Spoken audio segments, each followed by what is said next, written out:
Bigfoot, the wild man of Borneo, some things can't be explained. This thing, for example, like, hey, I don't need to know how the engine in my car works. I just need to know how to drive it. That's how I feel about this thing.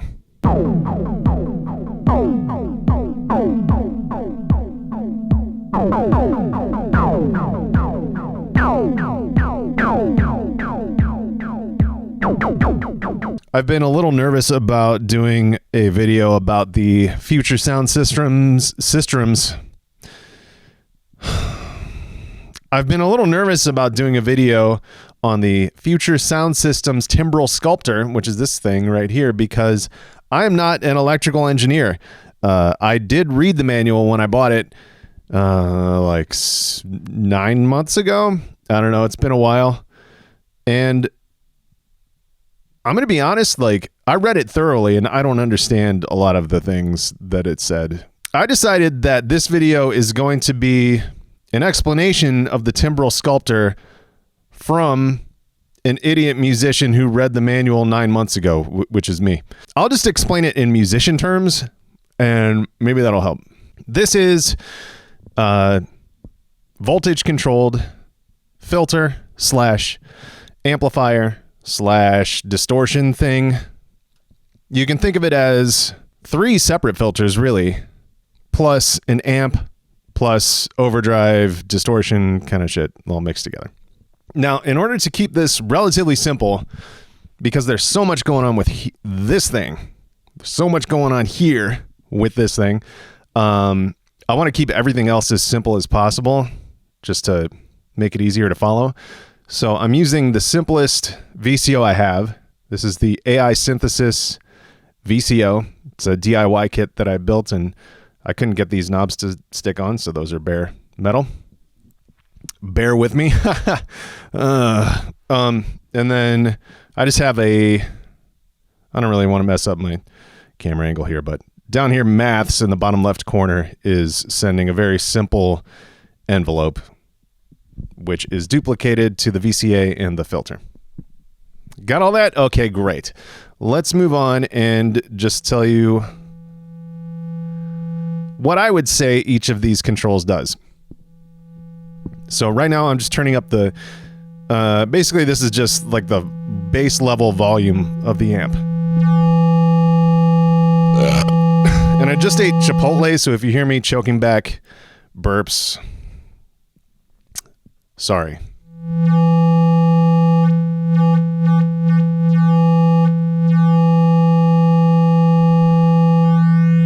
Now, when I turned it up, you probably heard some harmonics, aka distortion, coming in there.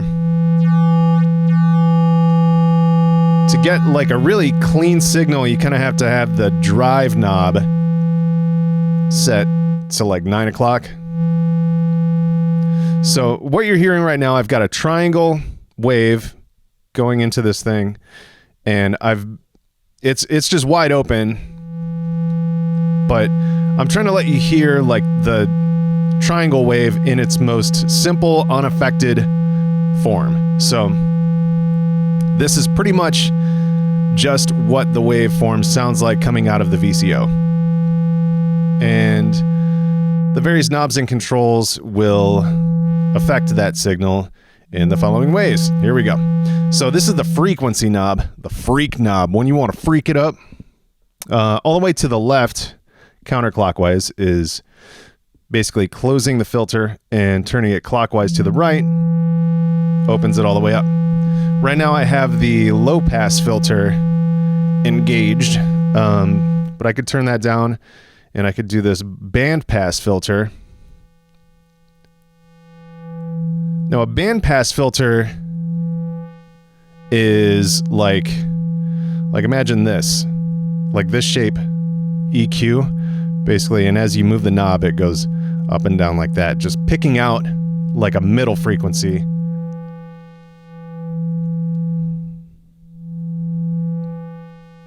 That's what a band pass does.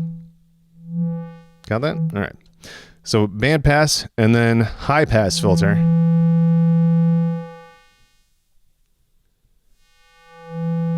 This means that as I'm turning the frequency knob clockwise, it's cutting out low frequencies, and the lower limit of the frequency goes up as I turn it clockwise. I normally use the low pass filter, which cuts out the high frequencies and then introduces them back in as you turn it clockwise. Just because that's kind of like what I consider to be a traditional synth sound, and it's easy to work with and I know what to expect, right? In the middle top up here, we have audio FM, frequency modulation. So this is positive and negative frequency modulation, and it just takes the same triangle wave that's going in there and does whatever frequency so the way I think of this, so if I'm going to explain frequency modulation in terms that an idiot musician such as myself can understand, it's the make things sound weird knob. Sounds weird in this way when you go this direction,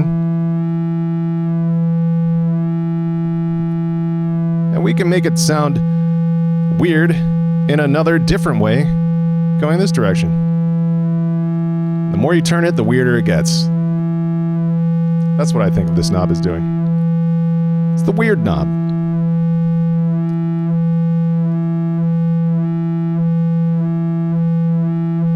So slightly different flavors of weird if you go left or right with that. Over here is the resonance knob. What this does is, ooh, that's sharp. Too much.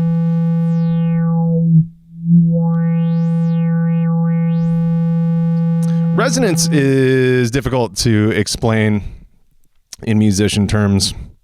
Okay, I gotcha. Guitar players out there. Resonance is kind of like how quacky your wah-wah pedal would sound. It turns your filter into a wah, basically. But it does more than that, but I don't know. I don't really understand how it works. If I'm being completely honest. It does that. Resonance. Okay, we all understand resonance. We have two CV knobs, control voltages, and the CV inputs, we've got frequency CV1, frequency CV2. All these do is you can put a voltage into here that will control, basically turn the frequency knob for you.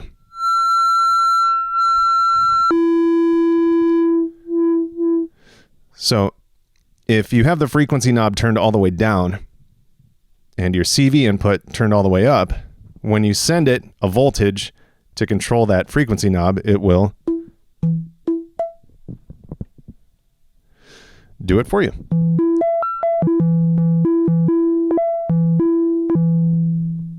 I assume if you're watching this, you have an idea of what an envelope is, so I think that's a sufficient explanation. Drive knob. That does exactly what you think it does. If you're a guitar player, you know what drive is.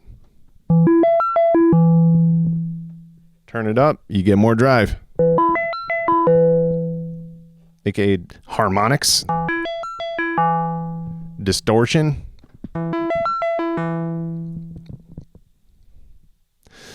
All the way 9 o'clock, not all the way to the left, but all the way to the left is off, basically.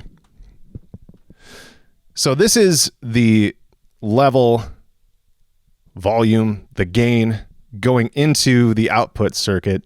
And the more you turn it up, the more it's going to drive it and give you some harmonics, distortion, you know, whatever. I would say 9 o'clock is about clean.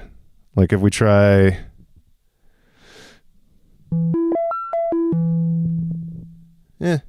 like just between 0 and what is that? 7 o'clock? Between 7 and 9 o'clock gives you a pretty clean signal. Once you get up to like noon with it, it starts adding some harmonics and stuff in there. Now, it gets weirder. And again, this is only giving it a triangle wave, which is about as simple as a synth waveform gets. we got these switches down here, and this is where things get really weird and out of control. This switch here is the wave folder, and basically this kind of just, I don't know, I would say in musician terms, it turns your overdrive to 11. What the fuck?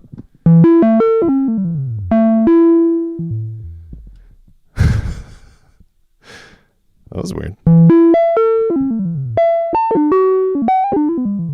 I don't know what's happening to the pitch there. Is that the result of that?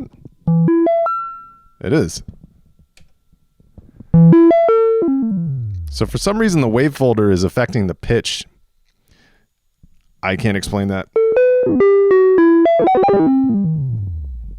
Well, you know, sometimes you see ghosts, sometimes you see extraterrestrials, and sometimes your VCA tells you what note you're going to play. Some things just can't be explained. Not by me. Okay, actually, I thought of an explanation. So, okay, you hear this weird pitch? Flip this rectifier switch, and it rectifies the situation. Not doing it anymore. Again, Bigfoot, the wild man of Borneo, some things can't be explained. This thing, for example, sometimes you just roll with it. Like, hey, I don't need to know how the engine in my car works. I just need to know how to drive it. That's how I feel about this thing. Next switch, FWR, HWR. I believe that stands for full wave rectifier, half wave rectifier. I have the manual. I'm not going to pull it out. What I am going to tell you is that when you flip it up to HWR, Howard Reginald Regina, when you flip it up to Howard Reginald Regina, I consider this to be the ultra mega overdrive, make everything go crazy switch. This is the extra gnarly switch. World domination mode switch. I normally, like, that's like launching a nuke. You know, it's not something you use all the time, but it's there for mutually assured destruction. When you're ready to just start World War III, flip that switch up and annihilate your enemies. We have a couple more switches. The timber circuit, which I don't really know exactly how the circuit is wired, but you flip it and it gets weirder.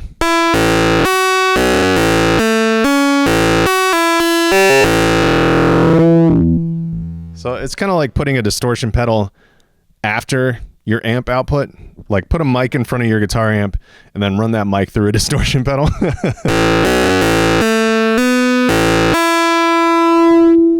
That makes sense, right? Again, man, I bet if we went world domination mode, put distortion on the mic amp, let's see what that sounds like.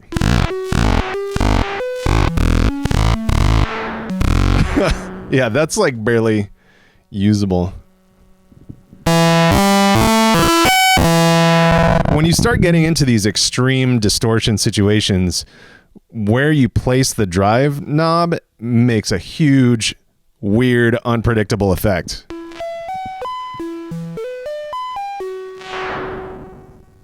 Right? It's like the fabric of space-time itself is being torn before your very ears. So, you know, let's be responsible and put things back into a more manageable state. There's another option that you have here. Currently, the VCA acts as an input. And we have the option to put the VCA last in the chain. And so instead of plugging the wave form, the triangle wave sound into the VCA input. I'm going to put it into the chain input, and that means that it will run through the filter before it gets to the VCA. I also have to choose the VCA output, whereas before it was in the chain output. There's also a timbre output. I don't know. We'll get to that in a minute.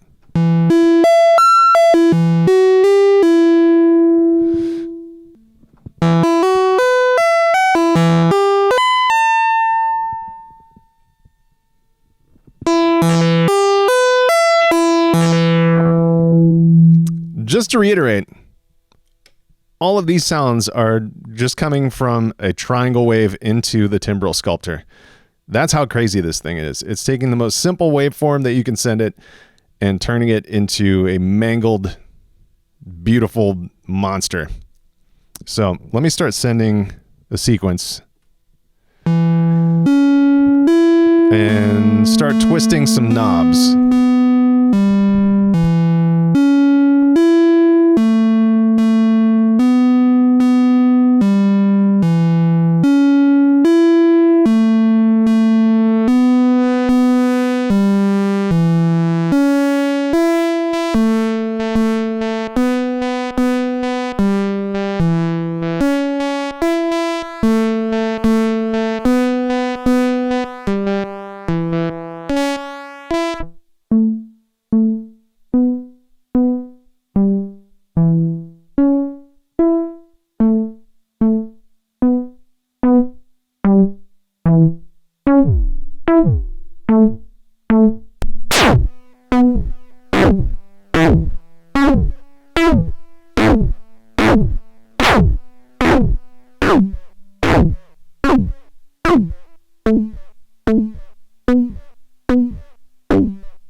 A while back, it was like a month or two ago, I did a video where I made like an acid bass, 303 style bass patch, and the Timbral Sculptor was a major factor in pulling that off. So if you want to check out the 303 patch, I'll throw the link up on the screen temporarily. You can click that, come back here whenever you feel like it. Okay, here's the musician rundown for this thing. Filter, got it. Yeah, filter, we understand. Frequency modulation, we don't necessarily understand, but we know what it sounds like, right? Drive, sure. Yeah, we know how to drive things. Drive it more, it gets more driven. Cool. These switches kind of just intensify the weirdness. On, weird. On, weirder. Up, even weirder. Post, oh my God, we're in hell. Like, it's what is even happening right now kind of situation. So while it is possible to get a clean, normal, manageable signal out of this thing, it's also possible to just go completely insane with it, which I think is cool. I like having a wide range of possibilities with one module because it ends up doing the job of multiple things, which is useful when, rack space is an issue. If you wanted to make a small portable rack, you want something that's going to be useful and versatile. Also, I just feel like the overdrive, distortion, harmonic, whatever circuit in this thing allows you to come up with some really bizarre and unique sounding tones. So for that reason, this is basically a cornerstone of my sound with my modular synth setup. If you want a more scientific explanation, feel free to read the manual. I read the manual, and what I just gave you is my best understanding of how this thing works. So, yeah, I mean, it's complex, but that's what I like about it. And honestly, my personal style of making this kind of music is just fuck around and find out. So let's do some of that now.